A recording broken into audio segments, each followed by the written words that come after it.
Okay, it says we're live. All right, let's see. I have yet to get the notification, but I trust it is soon coming.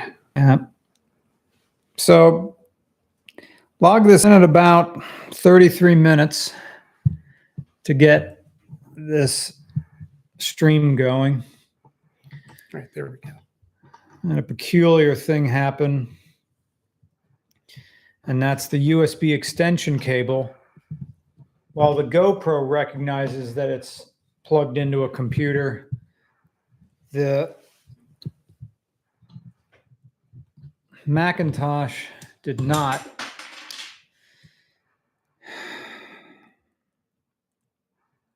It's almost as if everything I pull on breaks. You can't pull on it. Okay, now this is limp. What is loose?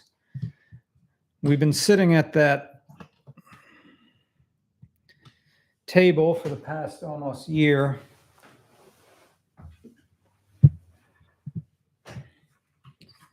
And only recently have we moved over here. And like a teacher trying to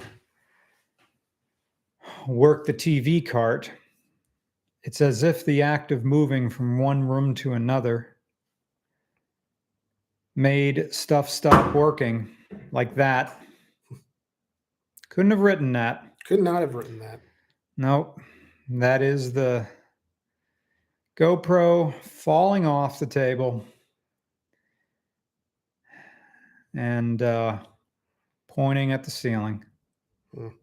Guess we'll just go fuck ourselves then.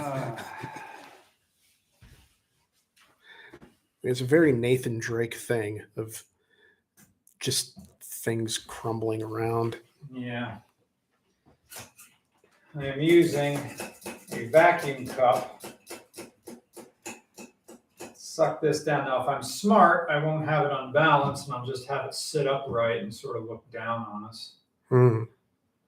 And hopefully that'll... Yeah. So, welcome to the show. Yeah, it's RCR Podcast number 119. And, it wouldn't be an RCR podcast without a couple of technical difficulties to start us off. But how's our levels, by the way? Yeah. I didn't even play with them yet. It's not going to, and of course, it's not going to look like this over there. Once that friggin' piano gets out of here, then we'll be able to have Ethan just run this. Yeah. There'll be new things that's going to bug me, like cables running across the floor. I don't want that. So do I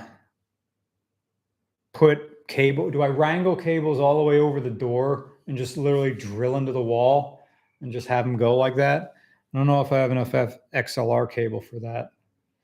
Maybe, no, it wouldn't go over the door. We'd have to get, I would want to put hooks on the new podcasting desk so that after the podcast, I can neatly wrap up the XLR cables, hang them on the desk, and that way they'll be out of the way. Because when people come visit the house, it's just every part of this house is just set up to make videos. And there's no real place to relax now, I guess, apart from these IKEA chairs. And also because we're limited in cable and space, the computer is there and I'm looking at it on an angle, which would be another thing that Ethan would do. He would just look at the computer and be able to read the chat. I guess you got the chat in front of you. Yeah, I got it open. Although I feel that doing a podcast where I just read the chat, I mean, it's what you want, for me to just read the chat and talk to you. But it's strange how that's not really like discourse.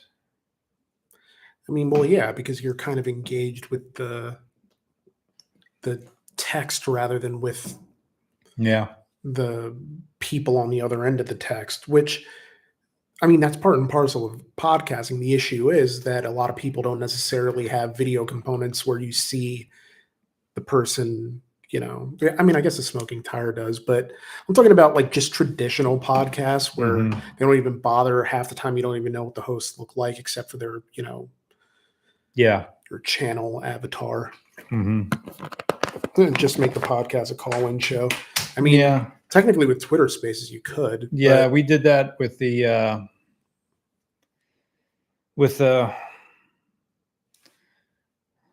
Amazon Fire, the thing that spies on you. Yeah, the Amazon Fire. That laptop is a fantastic little Stream Deck sort of thing where I use Twitter Spaces because it came in so clear. I'm going on Amazon right now and ordering 5 feet of USB-C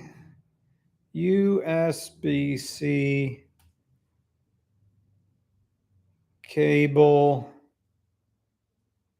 5 feet. What do you got for me? $13, 4 feet. That's USB-C to USB-C. We need USB-C to regular old USB 3. We got 5 feet. It says fast charge for wireless Bluetooth speakers. Yes, but it does have data going through it. That's the weird thing.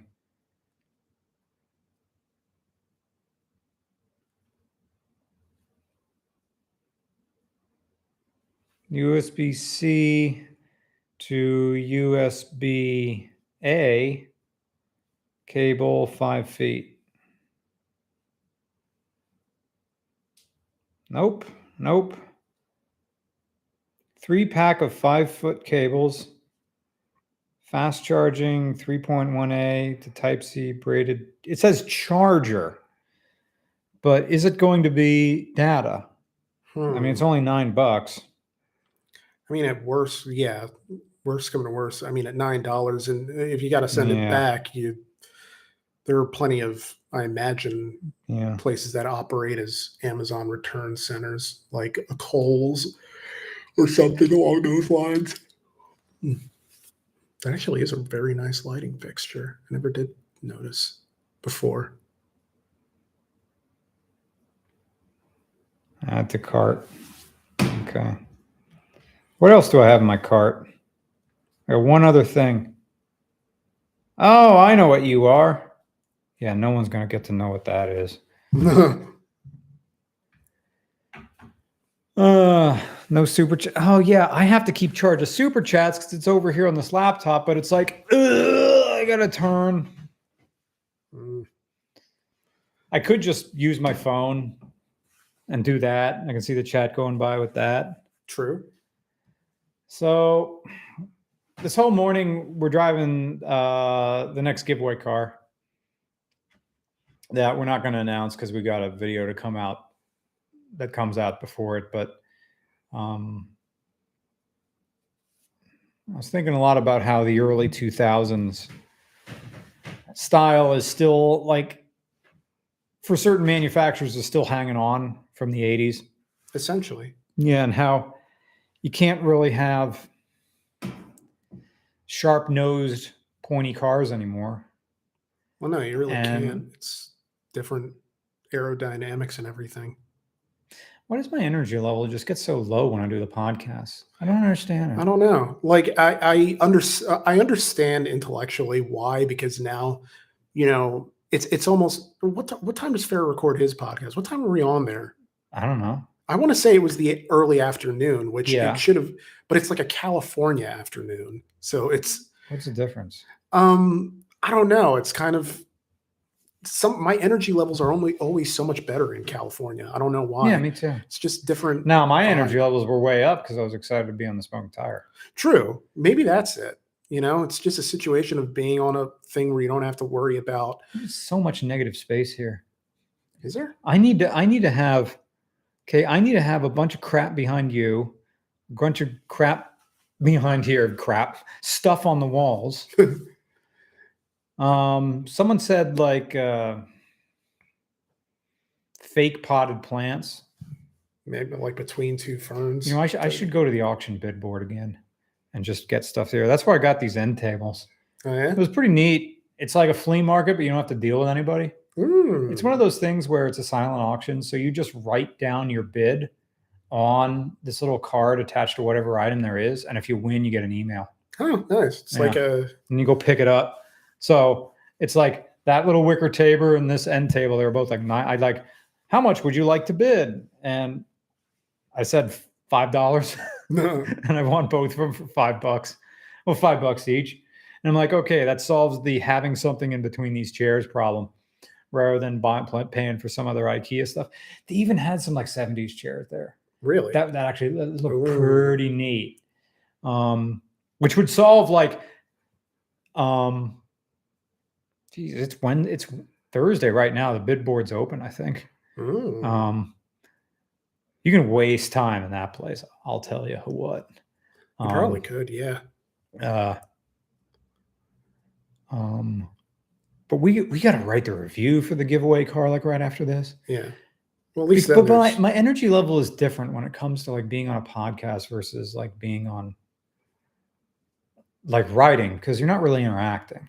Yeah, you're engaging with your work outside of the context of people maybe coming up to you and talking to you about things like last week. But I do wonder to what extent it is about having to be on in the grand scheme of things. And also, you know, so many podcasts rely on either personal life stories or, you know, what's happening in the news. And half the time it's like, I don't really look at automotive news. No. Because, you know, it's work in a way, which, I mean, I love my job. It's just a thing where, you know, once you're done with that bit for the day, you don't really want to you just don't want to go back over it. It's paved territory mostly. It's funny. I was working on like a second channel video or a second channel script and running into the worst writer's block on the planet just because it was a story that intellectually I feel like I should have been interested in and I just sort of wasn't, which almost goes back to the GM point you were making earlier about design.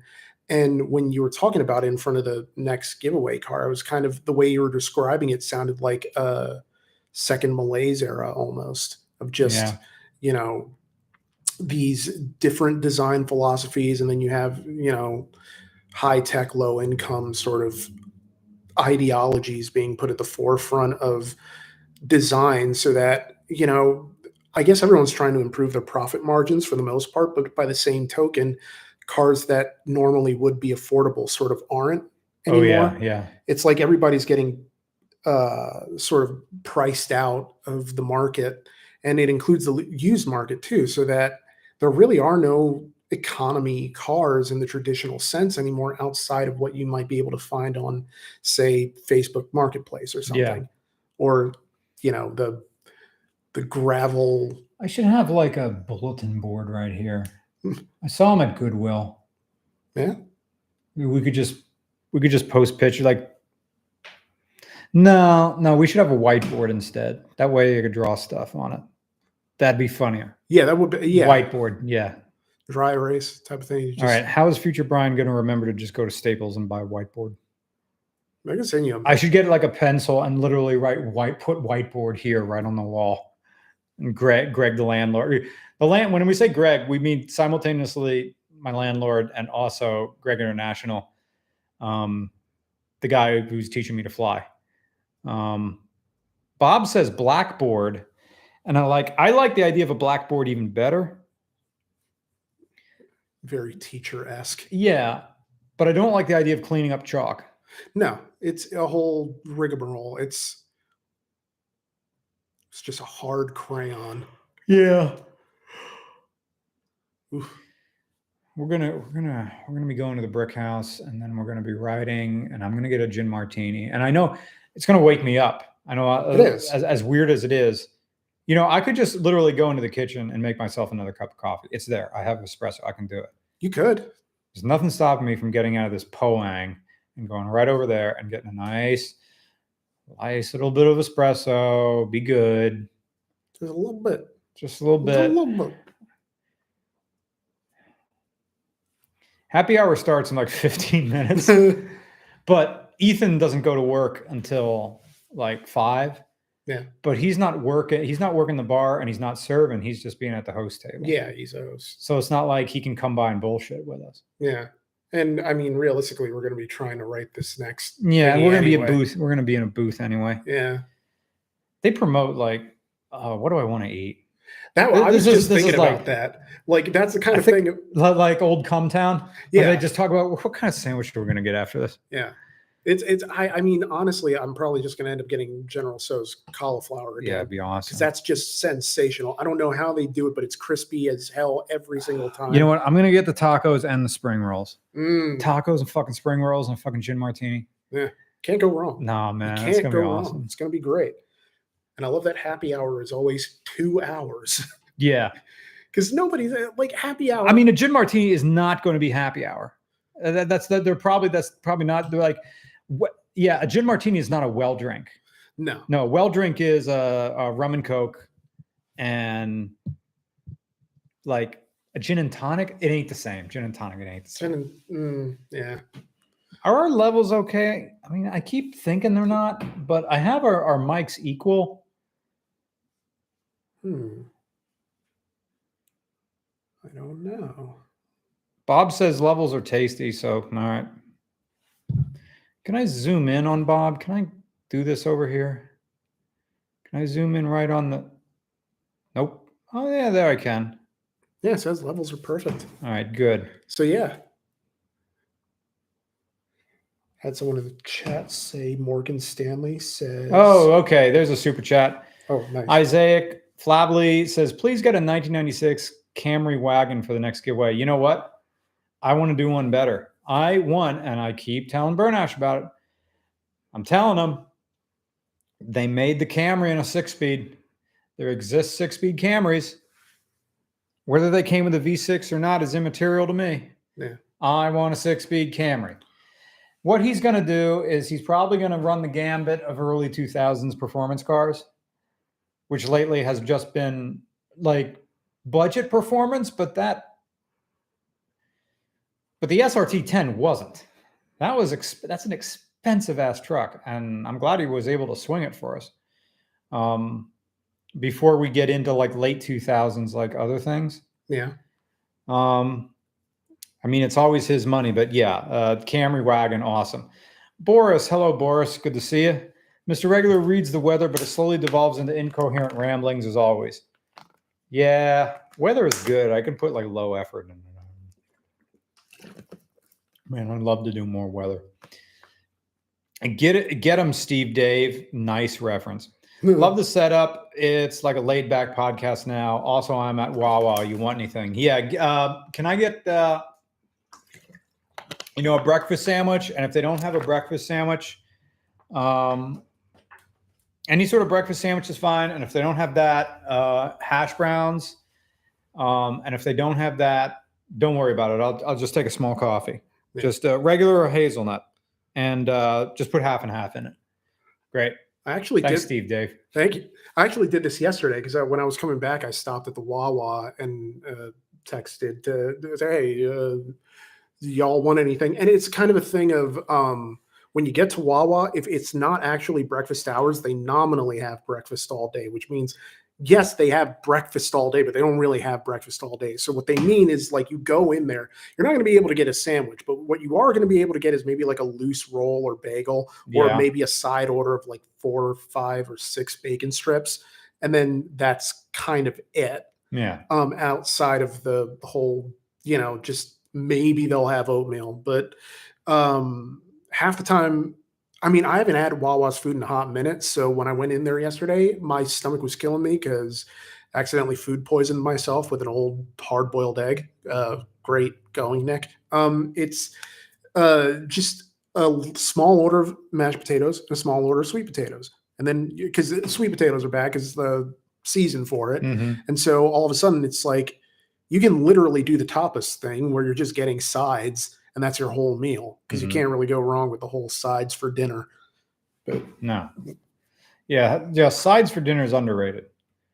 It's like it's the Caligula move at restaurants and other things. Yeah, just to do appetizers for dinner. Just appetizers because you're going out anyway. Fuck it, you're not eating healthy. Yeah, I think when it comes to road food, like the most healthiest thing we ate, I wonder which was healthier when we just went to that sushi place on the way back when we were on the road, or that nice lunch at the nice restaurant, even though that was appetizers. The appetizers felt, I mean, it was oily and succulent and fantastic, and it tastes good, but I don't know how good it was for me. Yeah. Versus the like very quick sushi that you were able to get at that restaurant. Yeah, that hibachi place. Yeah. And it's, I want to say there was there was the day in there where we didn't eat anything and just had lobby fruit. Yeah, because we had road food. We got to the first hotel and I'm like, screw it. Yeah. I'm just eating fruit. That was probably pretty healthy. Yeah, I didn't feel like ordering anything from like Grubhub or DoorDash, and just the whole rigmarole of having someone go pick up your food and bring it to you, and then it's like charging you $30 more than what the price of the meal actually was. Oh yeah. I'm just like, screw that. I'll just have a bunch of apples and bananas and call it a night. Mm-hmm. Throw a pear in there. Yeah. Because the idea that if you eat like heavy food, you're kind of awake now. I don't know how much bro science is, but it's like, oh, now there's blood going to your stomach to make your stomach work. And your body's like, well, got to have the heartbeat a little bit faster because we got to run the disposal unit again. Right. And I guess I'm woken up again now. So that keeps me up. I did the same thing last night. What, just fruit? Or... Now I'm just reading Doug DeMuro's tweets. He says, setting reserves on cars and bids. It's truly jaw-dropping to me how many potential sellers are telling me that I can't sell it for that. I paid more than that blank months ago. And the answer is, yeah, that's normally how this works. Cars lose value. He goes on to say, the last 18 months have warped everybody's sense of normal in the car world. And some sellers believe that all cars go up. With the market softening, a lot of sellers are going to be in for a rude awakening. Yeah. Yeah, it's going to be a come to Jesus moment. Yeah, your cars are not real estate. They are not real estate. Yeah, they don't appreciate like land. Not every single car appreciates. Most don't. But also people have a ton of delusions about what their car really is a lot of the time. So that if I were to, for whatever reason, put Betty up on cars and bids, I would be lucky to get well, first of all, she wouldn't be accepted. But second of all, like I would be lucky to get maybe $1,000. So because I'm not under any sort of massive delusions that it's this, car that is in any way difficult to procure and that it's in any sort of condition to command higher prices.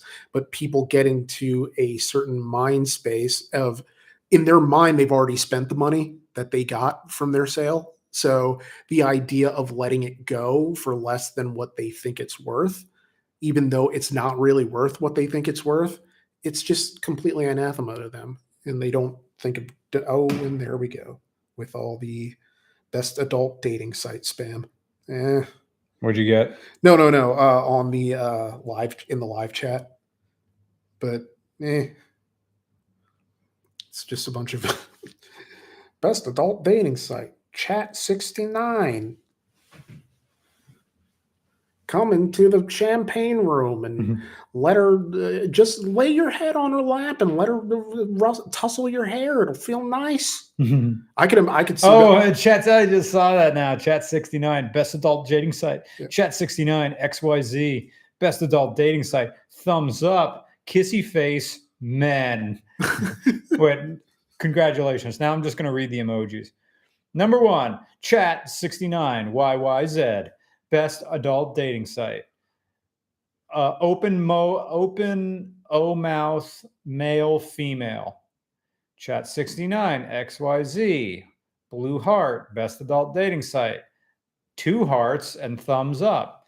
Chat 69, XYZ, best adult dating site. Check mark, 2 hearts orbiting each other, heart above a male and female, and then the male symbol.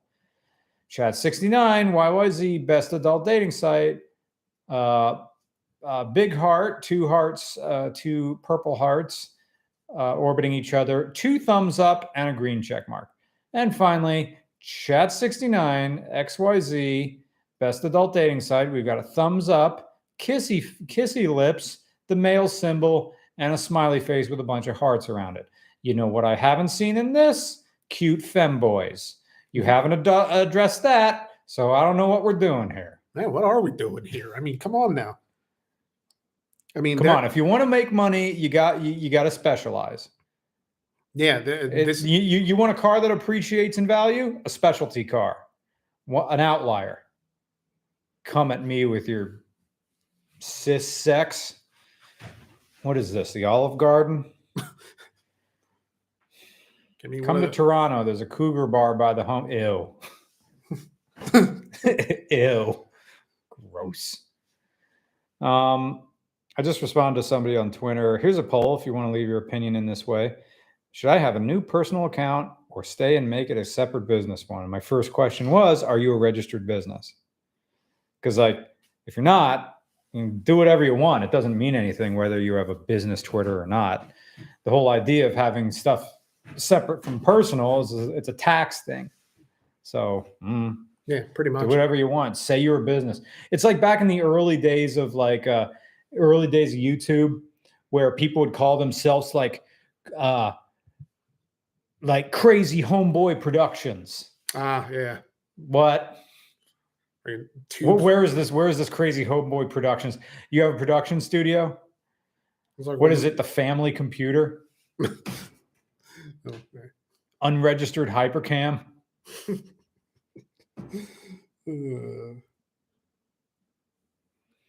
Aaron Crutchfield. Good thing YouTube automatically strips out links. I think that's why there's no links in those. It makes me that.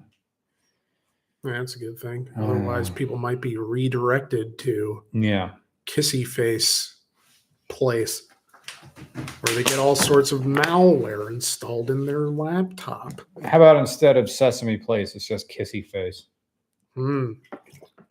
But it's not what you think. It's just ugly ants who want you to kiss them on their lips.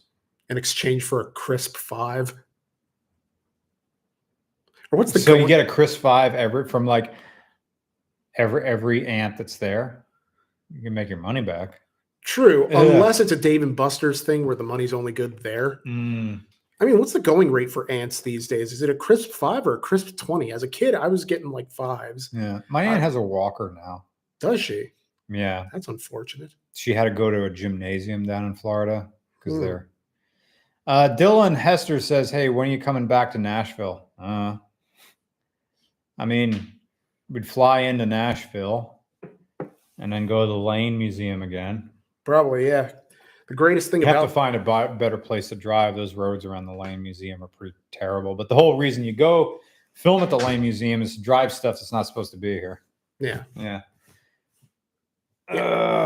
Just their rotating Lane Museum. It's cheaper than going all the cars from the UK without having to go to the UK.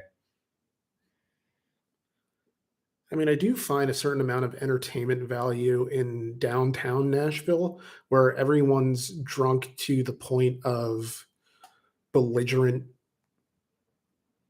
happiness. Yeah, they're Broadway. Just like, yeah, it is essentially the sensation of, uncle getting up to speak at a wedding reception. Oh boy, even though it's that, oh boy, here we go type of drunkenness where you just sort of see people going down the street and, they're all, I would be surprised if any of the people down there were actually from Nashville. No, because they all seem to be dressed in performative fashion. Yeah. So that, oh, we're all going to wear cowboy boots and let me throw on my straw hat. Is it self-aware performative country?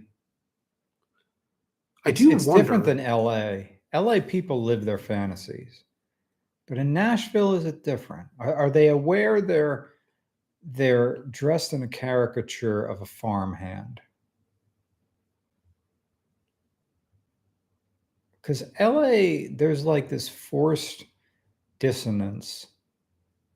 cognitive dissonance, or is it like some Revolver Ocelot thing where they're hypnotizing themselves into believing they really are the reincarnation of Sam Goody?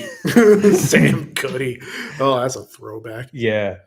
I mean, I do wonder to what extent that there is self-awareness coupled with a general feeling of not caring about the opinions of others. And I Mm-hmm. do recognize the value in that, especially when you're doing something as absurd as, walking down to Nashville and getting drunk on whatever in a franchise eatery that the franchise is like Kid Rock. I love that Kid Rock's Honky Tonk or something, whatever that was. Yeah. Ian Middlestant, thank you for the generous donation, says, my visibly queer fiance and I want to move to New England from PDX, so that's Portland, in a few years. Looking for a cheaper small town area, Philly, etc. is out. Yeah, the nice areas around Philly are pretty pricey. Where would you recommend that's still queer friendly? I don't know. Let me know, man. Because every housing places I look at, like if it's gay friendly, your house is worth $100,000 more. Because it's stuff like Asheville, North Carolina, and Phoenixville, PA, and I'm trying to think of like suburbs around large metropolitan areas. So like the outskirts, like so Millvale instead of Pittsburgh. Yeah. Or whatever town we stayed in instead of Chicago. Yeah. Or Long Island even. I guess like all of Vermont and New Hampshire is pretty much fine. Yeah. It's like rural New York is pretty like rural PA.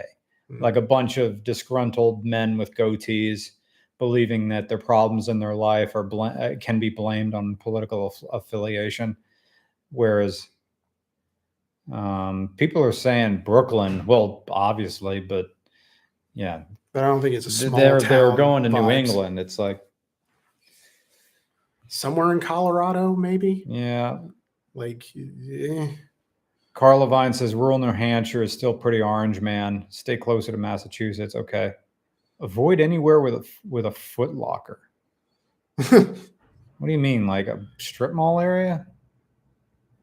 Altoona, Battle Royale, Brooklyn is not cheap. No, it's not. Saratoga Springs, New York is cool. They have an auto museum there. Paul Unsnatch says, any plans to collaborate with Sam Hyde? No, I have no plans. I mean, I had an email exchange with him, but he's got his own thing, and our humor is definitely separate. I'm not a fan of confrontational humor. Yeah, that stuff really like just unsettles me, something fierce, because even if it's just that sort of man on the street type of thing of I have a microphone and I'm going to go walk up to a stranger and ask them a question, just the whole vague, the vast chasm between wanting to actually engage with a stranger and wanting to engage with a stranger with a microphone is just, it's too vast for me. It doesn't entertain me. It just makes me feel uncomfortable. And I know that that's not necessarily what's meant by confrontational humor, but right. I mean, maybe I'm becoming more introverted with age, perhaps. Yeah. Or me, like, my idea of humor is a more Henry James observational, but not in a Seinfeld way, more of a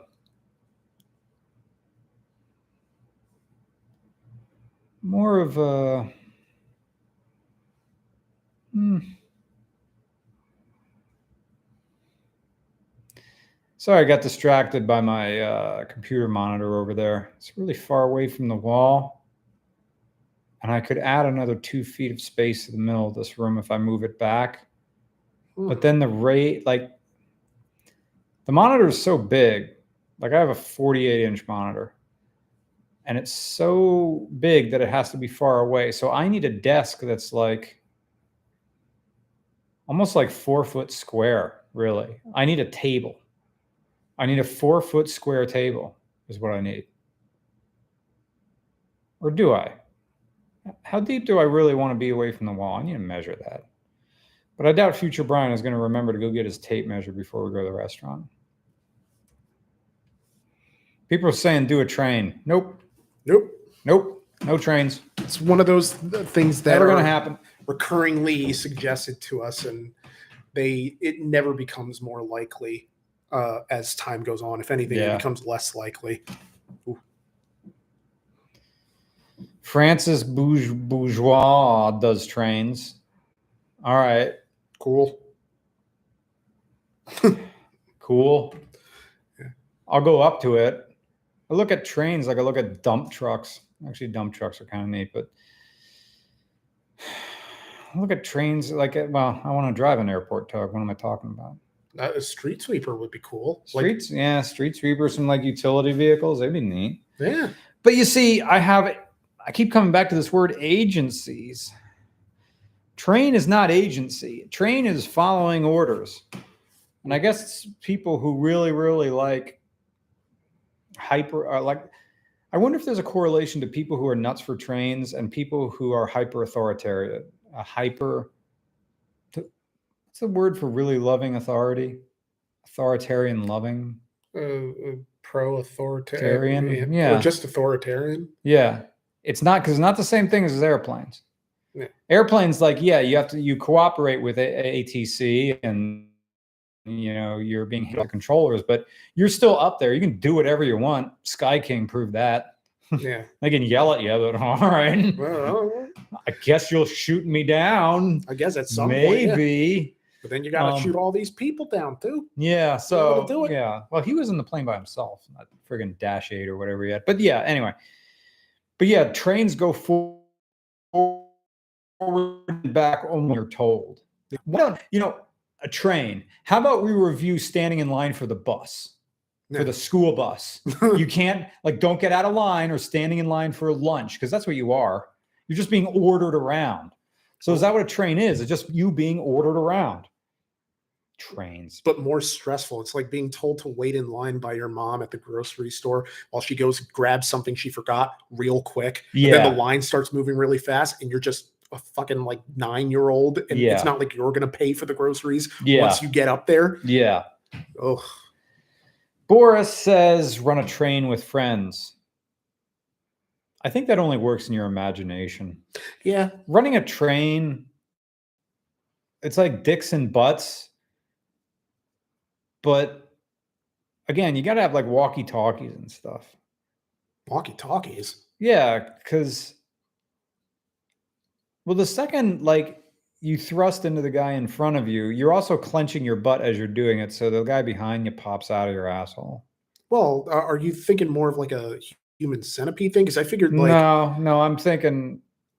Because I always I'm thinking just dicks, a bunch of guys, and you got your dick in the ass of the guy in front of you, and then there's one behind you. But if you're standing, your asshole points down, not back. Yeah. So I always thought trains just all right, we're one person fucking the same person at a time, so that guy number 1 is up first. Then he's done. Guy number 2 takes his shot. That's a train? That's what I thought. So it's just okay. And but I mean, that doesn't make any more sense, just because you're in a place where who's getting hard in that situation with all the visibility and smells. Yeah. You gotta be a special type of hedonist to derive pleasure from that. Oh dear, the chat 69XY is back. And that rules. With fresh emojis. Yeah. Okay, happy hour started 10 minutes ago. I just need to write this. I need to write this review so it's freaking done. And by the time we get there, I'm not gonna walk. I'm gonna drive. We'll take the Nairo. All right. I think I'm gonna. We answered all the super chats. We answered all the super chats. We might as well wrap this up, if for no other reason than because this is gonna be one of the shortest episodes of the podcast ever. But it got in. It got in. We moved the cameras over here, and we learned that we need a whiteboard right here. Yeah. Whiteboard right here. All right. Thank you, everybody, to watch. Thank you for our super chats. The money will be spent very wisely. I promise it's not going to be at the bar in 10 minutes. And it's, and in fact, it's not. I'm going to be paying for food with the money I made for shuttling Appalachian hikers around. Nice. So I'm paying them cash, and I will tip well. Very well. And thank you to everybody who watches every Monday. You're helping us have a job and not have to go back and have lunch duty again. Thank you to everybody who participates in the super chat. You're allowing RCR to have the budget to travel and to act as a channel much larger than it is. Thank you also to everybody who donates to our Patreon. You're also helping RCR. What you're really doing is you're buying the equipment now that's having the podcast move over here. And hopefully having more guests. We'll have another chair here. Hopefully guests. Otherwise, they can all sit on my lap or something. I don't know. No, it'll probably be, I'll probably move over here, and then we'll have a chair that's just, we'll move over here. I'll be over there. We'll put the guest in the middle. These chairs will move closer to each other because obviously we're not going to need the mixer and everything. That's going to be over there.